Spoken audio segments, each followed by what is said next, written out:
مرحبا بكم في رياض بونعيلات. معكم فاطمه الزريده، مسيره ديال تعاونيه افراح الجنوب. هاد التعاونيه اللي هي تعاونيه نسويه، كنا بدينا في الاول لاكتيفيتي برينسيبال ديال هاد التعاونيه. كنا كنديروا في هاد اللوكال الريستوراسيون تراديسيونيل، كنا كنبازيو على لي غاسترونومي تطاويه. كنا كنديروا لي بلا اللي هما تراديسيونيل كنقدموهم بواحد الطريقه اللي موديرن.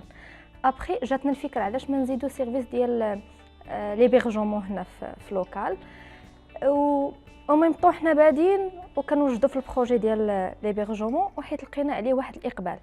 لي كليون ديالنا اللي كيجي كيتغدى كيتعشى كنا كنديروا حتى الانيماسيون، كانوا كيقولوا لنا علاش زعما نتفكروا في تزيدوا دي شومبر اللي ممكن انه الواحد يجي يبات و ميم طون يستافد من الريستوراسيون.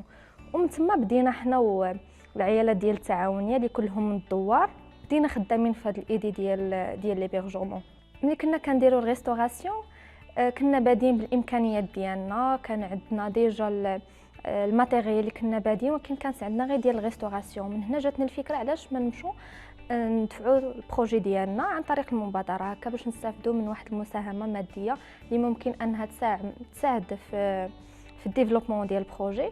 وفعلا كانت المساهمه ديال المبادره الوطنيه للتنميه البشريه، كانت كذلك مساهمه ماديه ومساهمه معنويه اللي كانت عن طريق تكوينات اللي كانت قبل الانشاء وتكوينات ما بعد الانشاء، والمواكبه اللي لحد الان حنا ملي بدينا البروجي ديالنا وهي كدير لنا مواكبه في بحال واش غادي نسوقوا هاد لي سيرفيس ديالنا اللي عندنا، بحال واش غادي نقادوا المسائل الماليه ديالنا باش يكون عندنا كلشي واعدك. ماشي زعما المبادره كتعطيك الفلوس وكتقول لك صافي كتجهز لك صافي، لا بالعكس كتعاونك حتى في المسائل اللي كتكون ضروريه، بحال واش هذاك البروجي غادي يكون ديما ما يكونوش فيه مشاكل، بحال واش غادي يعرفوه الناس.